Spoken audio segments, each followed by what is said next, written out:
Hello and welcome. Today I have a recording of one of my coaching sessions with my student Nick, and it was a live game session, meaning he played a game in real time in front of me and shared his thoughts out loud, and all I did was spectate, of course. If I said anything, that would be cheating. And after that, we had a very instructive post-game analysis, which is the recording itself. So I hope you will enjoy that. There's a lot of instructive and cool moments to learn from. Special thanks to Nick for making this happen. I will leave a link to his blog down in the description below. Also, I put the timestamps of the video in the description below and on the little slider, so you can learn the most instructive moments, or you could watch the video in its entirety. That's completely up to you. Enjoy. I feel like one, I took a bit too long to analyze or to get going basically in the opening. Um, I and then I felt like I had an attack. I felt like I had something good. It intuitively felt like it was good, Yeah.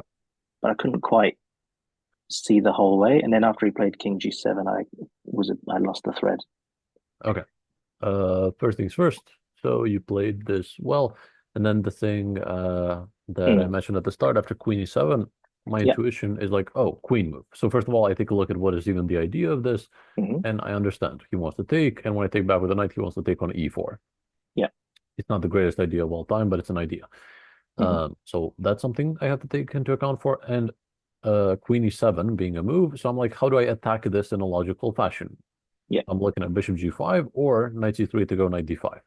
hmm And knight c3 also deals with this idea, so for that reason, it's, in my mind, the best move. Okay. Because your knight wants to go here anyway, whereas your bishop sometimes wants to come to c4, sometimes b5 will be more useful. I don't know. Yeah.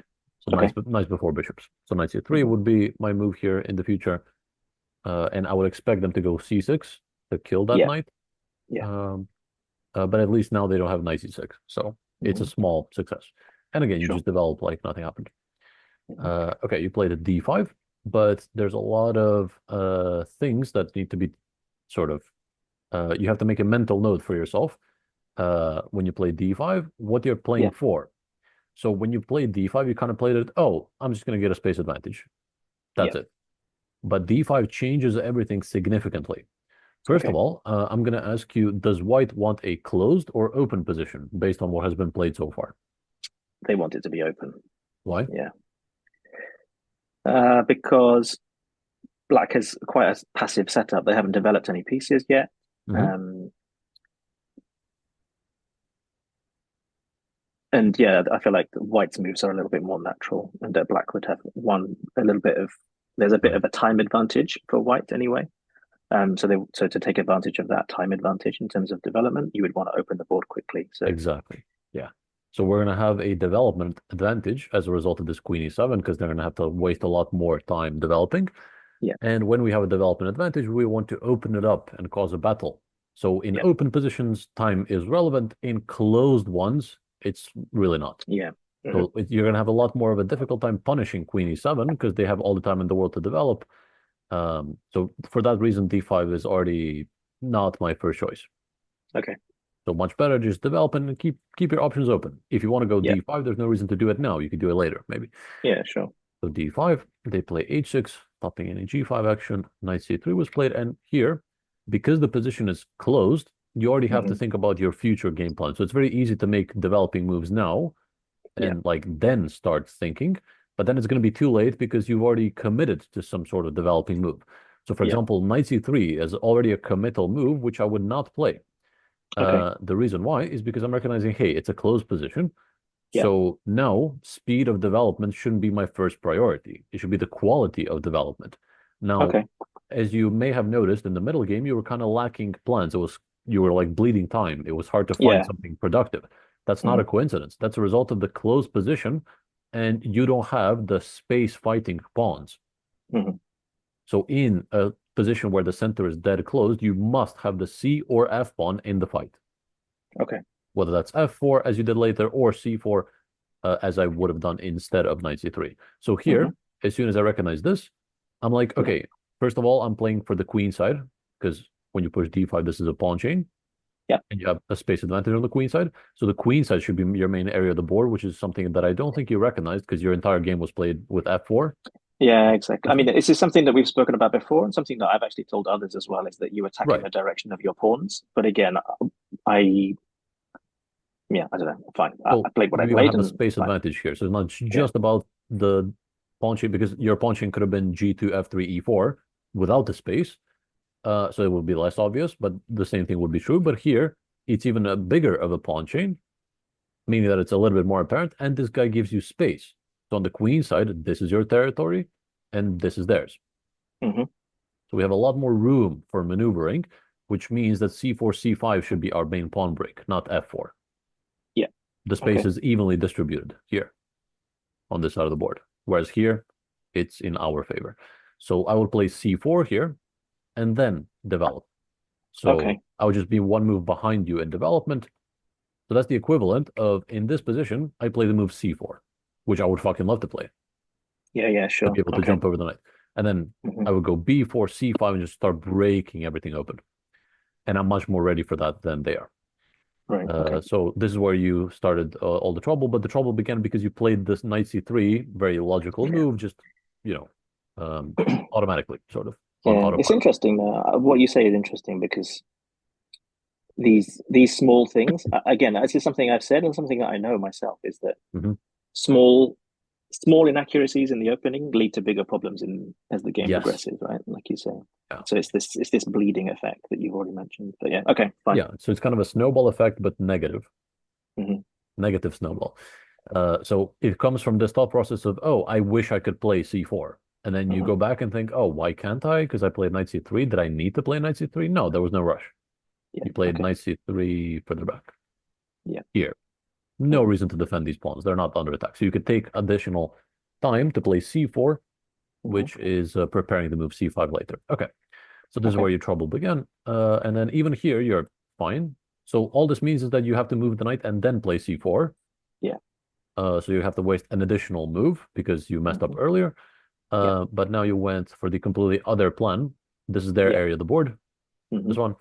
So what actually happened, if you look at the before and after situation of f4, you're going to realize deeply what happened. Notice your pieces right now. Yeah. They are okay, but nothing special. If you look at them individually, this knight is dead, this Yeah. bishop is dead. Hmm. These two are okay. Yeah. And then what happened after f4? Knight g6, f4, take, take, knight f6, knight e5. Your pieces are still the same, And theirs have these improved. ones, but theirs have been drastically improved. Yeah. So let's take a look at the Okay. before situation of their pieces. This. Hmm. Okay, I guess you could say the knight on f6. If they play knight f6, so let's say you play knight a4 to try and go here, knight Hmm. f6, and c4. So their knights are like this, realistically. But in the game, this one went here, which is a central outpost, because these two pawns came off the board. And later Yeah. on, this was a real bone in your throat, especially in terms of your attack. Yeah. Without this one, you could play e5 and just your attack would work instantly. But Hmm. because of this one, your attack did not work, which is Yeah. the next thing Okay. I want to mention. So here you played well, activating all your pieces. And this sacrifice, uh, intuitively, that's why I wanted your thoughts about your intuition. Intuitively, it should work, but Yeah. the reason it's not like +5 and completely winning as it otherwise would be, Hmm. is because of the situation that The happened bishop. earlier. Yeah. So Yeah. potentially a better way around this would have been to develop to improve the pieces a little bit more before I go Yes. for this. Yeah. So maybe knight d1, knight e3, so you have Yeah. access to f5. So the reason this is Okay. not a completely crushing attack is because after all the trade, Yeah. after everything, you're attacking with two pieces. Yeah. Okay. Yeah. Exactly. Is what I said so in the game. In fact. Yeah. Yeah, yeah, exactly. So these two are dead, absolutely, Hmm. and there's nothing you can do about it. And this Yeah. one looks like it can come, but the only square is g4, which is heavily protected. They're just Yeah. going to give the bishop for that anytime you play knight g4. So Hmm. realistically, you have two attackers, but we said three is the magic number when it comes Yeah. to making an attack work. Hmm. That's why you struggle a little bit here, and you try to find something, but there's just nothing to find, unfortunately, because we have two pieces. If Yeah. we had Okay. three, different story. For Hmm. example, if this knight was like f1, g3, then you have knight h5, which is already very dangerous. Yeah. Stuff like that. Okay. And then So here, improve a bit more. Okay. Fine. yeah. So your intuition was tricked by optics. These guys Yeah. look like they're entering the attack very soon, but they But can not never quite enter the attack. exactly. Like Yeah, I'd love to play e5. E5 would be a killer move here, but it's not yeah. on the cards, obviously. if I heard that correctly, when you were calculating this, you were like, oh, Yeah, at the end they play knight g6 and then I play e5. That would be amazing. yeah. But they're never going to play knight g6 No, exactly. They're not. Yeah, because of fine. this e5. Yeah. Mhm. So yeah, that's just good. Okay. And then, I mean, you're down like 1 point of material, I think. Waiting and Yeah, rook. it's plus Rook. one, but Yeah, plus looking one. on the side there, it looks like I was, even though it was minus plus one for them, the position was evaluated equal basically, and then the Yeah, yeah. queens come off the board, and then I'm sort of fighting a bit here. Yeah, the queens coming off the board is something that you should avoid because they have Yeah, long-term problems with the king.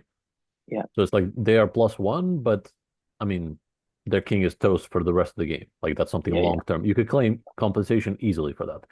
yeah. And your game plan should be more like along the lines of 91, Yeah, 93, reroute or the knight and go. Yeah, just get these pieces somehow into the fight. Now, this one is yeah, actually impossible to get in, but the knight yeah. is. It just takes a long Mhm. time. Mhm. Queen g3 doesn't do really much. So rook f3 No, for the time being, and then we're out. yeah, Okay. Once you go to an endgame, then you can't rely on their king being unsafe. Now it's an endgame, so their king is fine, and they really do have yeah, that plus one yeah, without compensation. And then here, 96, you're just losing a pawn. yeah, That was just a miscalculation, I suppose. And then here I asked you about your long-term sort of evaluation, like what should you be doing long-term? And you said, oh, I want to make a pass pawn here, which is, yeah, very legitimate. yeah, But you also didn't pay too much attention to not trading, because technically you're down 2 points now. That's already yeah. pretty No, serious for an endgame. So yeah, my main objective here is not to trade. That's number one. yeah. Everything else is a side quest. Hmm. So 95 is in the air. So for that reason, I might play bishop c2, bishop b1, or something like this Yeah, to be able to not trade. You played king f2, allowing 95. yeah. I didn't see it at all Yeah, that's in fine. the But time. Yeah. yeah, Hmm. you're already a little bit low on time. So that's understandable. But that would be my main priority. That's the first thing I look for is how can black force trades? And Yeah, the rooks really can't do much. So it's only all knight moves. And when I yeah. take a look at all the legal knight moves, I see 95. Hmm. Okay. So luckily they didn't trade. So they made Hmm. it more difficult for themselves. And then this maneuvering was wonderful. And then this sacrifice is also something that I want to talk about. So clearly it didn't work out, as you could tell, but No.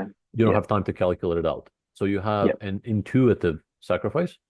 yeah. Uh, and Because I see the rooks are on light squares. yeah, but unfortunately, you need just Yeah, one line of calculation here. Here, as it happened in the game, the most forcing variation is the only one you have to take into account. So they defend here, you double down, they defend again, yeah, and that's the end of the story. We just sacrifice the piece. A much better yeah. sacrifice would be knight takes b5, the other one. Okay. The point being Of that course. Yeah. Okay. you really do take advantage of that. So something like this, and hey, two connected passers. Put a rook Yeah. behind them Okay. and let's go. They Yeah. block it, you Hmm. unblock with the other one. I don't know. I Hmm. like White's chances. And the king is going to help out very easily. So I'm Yeah. surprised this is not even or better for White. I'm guessing there's a concrete reason, which I'm not spotting. Okay. Yeah. So I This took was a the much better chance. so I saw the line, but I took the wrong pawn Yeah, basically. yeah. You Okay. saw the tactical element here. Yeah. But yeah. Again, Okay. time Fine. trouble was the thing. Hmm. Nothing else. And then here you Is the did thing well. I'm seeing the stuff, but it's not quite there basically. I blame time, to be honest, but Yeah. this was all good. And then one thing I want to show you here, because I think this was a very legitimate chance. Yeah. You played the bishop back with the idea of getting the king up and then blocking Yeah. on a6. But did you consider Yeah. blocking on a4? No, I didn't. Same exact pattern, Yeah. just Same instead of idea. here, it's here. Yeah. But I thought after bishop a4, black is in some trouble. Hmm. I didn't see a good way for black to handle this, to be honest with you, Yeah. without giving up a knight or something. Yeah. Okay. Hmm. Yeah, because there's no way for their. I mean, they Yeah, knight c2 is there obviously, or a check. let's see two. But If they give they're up a piece, essentially they maybe I give just up a hold that. piece. Yeah. Exactly. I'm not sure if that's winning anymore, because if I park my bishop here, that's Yeah. gonna be a Exactly. They can't move the bloody difficult pawns. victory. Hmm. Anytime they push this, I take it. They take back, pull back with a piece. Hmm. So I think it should be winning, but like I don't know, very very difficult. Yeah. So bishop a4, and then if they give a check, maybe even bishop b3. Go for some repetition like this, Yeah. or just get the king up. I don't know. So bishop Hmm. a4 was the one. You tried this, which Yeah. And almost worked out. the pawn being on the dark square ultimately hurts me more than helps me. Yeah, But yeah, that's something that I wasn't sure about myself because if it's on a dark square, that means the promotion square is light squared. Maybe that's good. I didn't really know. yeah, Like objectively, is dead lost, but yeah. here in this position, one thing that I would likely change. So you try to play bishop c4 here, here, and try Oh, I to could have gone get for knight there's out like that way. there's a stalemate trick here, isn't there, basically? That's what I was gonna go for. Do If you see it? if I go king b7 King b7, and rook then takes bishop. rook takes, knight takes, yeah, and then I can't move. Yeah, yeah. So it's a chance, basically. That Yeah. would be my Hmm. final chance. Yeah. Because this is not really, I mean, whatever they play within reason is easily Yeah. winning. Yeah. Even Hmm. if you attack that, they go knight b6 as it did in the game, and that's the end of it. Hmm. Yeah. But this is a very legitimate chance because after this they may pre-move the pawn. Like, oh, okay, Yeah. Hmm. you never know. B3 and draw. Now, Yeah. of course, if they just go here and give this and they easily win, Yeah. but Yeah. it's a chance. That was Okay. that would be the last bullet that I try. Yeah. The last very legitimate chance.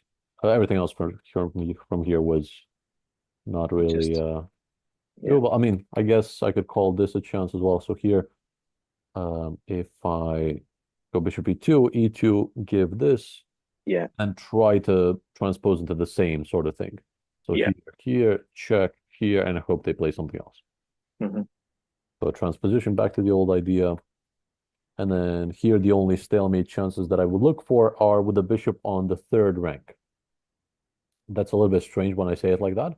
But the point is that the most stalematey, if that's a word, of all Hmm. setups is where the queen takes a bishop on the third rank, and then your king is somewhere here. Yeah, because it's That covers the moat.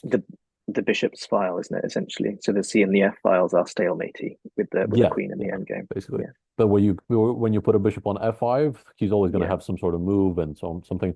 So I want to Yeah. give it up in the best way possible. I envision something like bishop c6, promotion, Hmm. king doesn't really matter here. Yeah. Then somehow they get over here. Let me see. Hmm. Let's see, check here, here, here, here, here. Something like this would be an attempted stalemate. Like Hmm. be able to take the bishop, this. Like we're kind of close to a stalemate here. Hmm. Let me see if I can make a logical one happen. Those are very difficult, but here, here, here, here, here, here, here. Got it. It's fun to look for as well. Yeah. Okay. All in all, it was a good game. And we just said at the start that d5, Yeah. watch out for this. Next time, just normal development. Keep your options open. Don't Yeah. let them see your cards. Hmm. And in closed positions, your C or F pawn must take part in the fight for space. So if you block both of them, you're going to Yeah. find it very difficult to find a plan after your development. Okay. Um, Cool. and if it happens that this has already been played before the position has been closed, then that's okay. You just have to waste an additional move, like Yeah. move the knight out of the way, and then play c4, and then probably come back. But again, time is irrelevant, so don't bother too much about. Don't worry too Yeah. much about spending too much of it Hmm. because the position is closed. Yeah. Everything else was fine. You just played on the opposite side of the board, and this intuitive sacrifice didn't work quite as well because your pieces are actually dead, which is hard to recognize beforehand. Yeah. Well, yeah. So it's the rule of two, isn't it? So you need two more attackers than defenders, but you also need three. Generally speaking, you would Three in need in a total, yeah. vacuum three attackers on the same square. Okay. Yeah, three is Or the in the magic. same area of the board. Same area, yeah. Not necessarily same square. You traded queens here, and then this was all fine. Good battle, and another Yeah. This sacrifice. Yeah. suboptimal Okay. sacrifice, yeah. Hmm. The other one would have been much better. And then Yeah. this was a genuinely very good attempt of saving it. Like the fact that it Hmm. was intense when you're down a clean rook speaks a lot Yeah. Yeah. to your Okay. endgame abilities. So Yeah. So, like I say, my happy about that. end games are strong for sure. Yeah, Um. Yeah. Okay. Fine. Yeah, it's fine. Uh. It's a good opportunity. It's a good awesome. a good game to have learned from, I think. But yeah, I mean, what anything sort of unspoken? I know we're a bit over time already. No Anything that worries, no worries. wasn't necessarily played, but Um, that you can think of?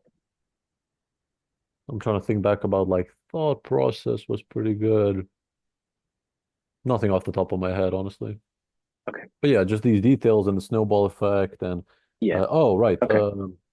I just reminded myself uh forming like a direction of your calculation. You seem Mm. planless Okay. most of the time. Yeah. Whereas in that game, you could have noticed, oh, my pawn chain is pointing here, so I should play on that side of the board generally. Let me show Hmm. you quickly how that works in my mind. I'm going to reshare my screen for like 2 minutes Yeah. Sure. again, because I want to show you a cool little thing. Hmm. So you are in this position before the f4 break. We know that's incorrect now. So Yeah. before knight h2 f4. Here, if you recognize, if you're like, oh, what do I do? You just have to see everything in the position, and the position will tell you. It's not Yeah. like you have to imagine completely new ideas in chess. Hmm. You just have to see what's sort of typical. And here you have the space advantage on the queen side, pawn chain Yeah. pointing there. Generally, your Hmm. pawns will tell you everything. And Yeah. now that you know that the plan is to go here, you don't necessarily have to go c4, c5.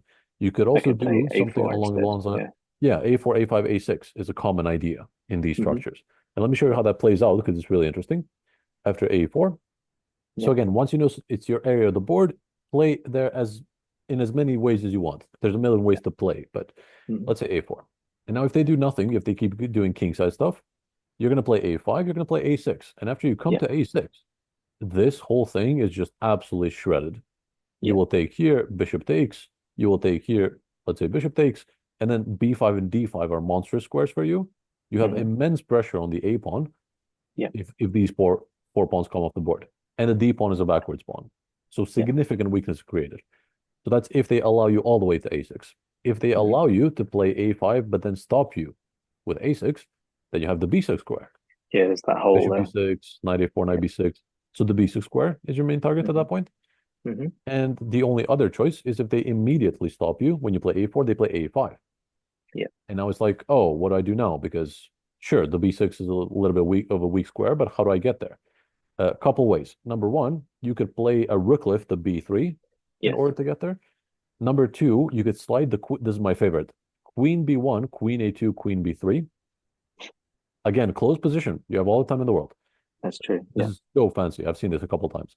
Queen b1, and then with queen b1, you can either go b4 with a pawn break, or you could Yeah. go like this and secure the b6 square. Another cool thing you could do is queen b1, queen a2, queen c4, and make a pin here, Yeah.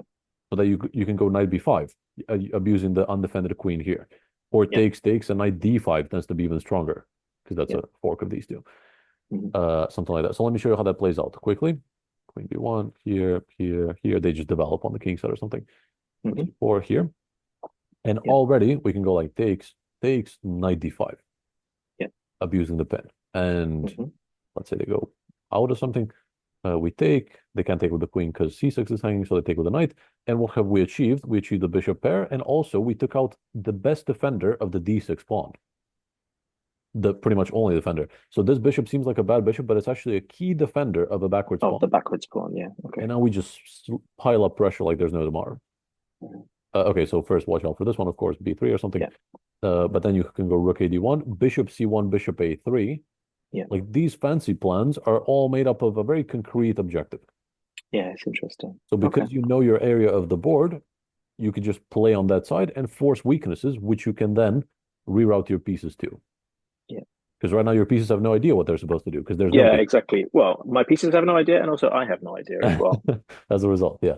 Yeah. So I just But it's wanted to show you this interesting. Okay. cool little plan of rerouting the queen even and stuff like that. There's a million of these, but as long as you know, hey, generally this part of the board, create weaknesses. Oftentimes Mhm. you go with the a pawn to do that, and I've shown you all possible responses from black. Yeah. Okay. Typical plan in this It's structure. interesting in games that I've lost in Blitz, for example. So obviously, Mhm. time is a big component to my thinking, but we've already said this quite a few times that being planless is my real Yeah. Achilles heel, basically. Hmm. Yeah. So yeah, Luckily, games where I've lost in Blitz are because I'm forcing something to happen that doesn't quite work, and mhm. then I lose. But games when Right. I win in Blitz are when I either gain I have a known position from all the opening stuff that I've done, Right. or the position itself is relatively straightforward. So yeah, Yeah. when the plan is in front of my face, I can see it. But when I have to make the plan myself, like in a position like this, where I know I'm ahead because I've got a time advantage here, Right. yeah, I still need to work on being concrete. And we've said this before previously that sometimes, my worst habit calculation wise is that my ideas are not very concrete. So I move things, or I evaluate too many options and end up taking too long, and then suffer. I was gonna say, luckily, chess is a game where you can see everything. There's no fog of war. There's no random effects like rolling the dice. So anytime you feel planless, unsure what to do, take a look at your pawns. Your pawns are the ones that give you plans. We said plans in chess are based on pawn structure. And whenever there's any imbalance in the structure at all, even the tiniest one, that will give you your plan of what to do. Yeah. Okay. For that reason, the last thing I want to comment on is this trade. You said, "Oh, I could trade here." But I was like, "What the hell is the point of that? Like, you trade this pawn for this pawn, fourth rank pawn for third rank pawn. You open up their bishop in the pro. Like, that's such a bad trade strategically. You don't gain anything." Exactly. Although, admittedly, I did quickly discount it. I said it, but I did quickly got rid of it as an idea. Yeah, I'm glad. But that's it. All in all, good game, instructive, and you know how to proceed from now. Look at your pawns; they will tell you everything. Perfect. Thanks very much, Sandra. That was really useful. Happy to help. Enjoy your week. Talk to you soon. Yes, you too. Take care. Bye. Bye. And that was the end of the session. Thank you very much for watching until the end. If you have any comments or questions, feel free to post them down below. Subscribe on my channel to see more stuff like this, and I'll talk to you very soon. Take it easy.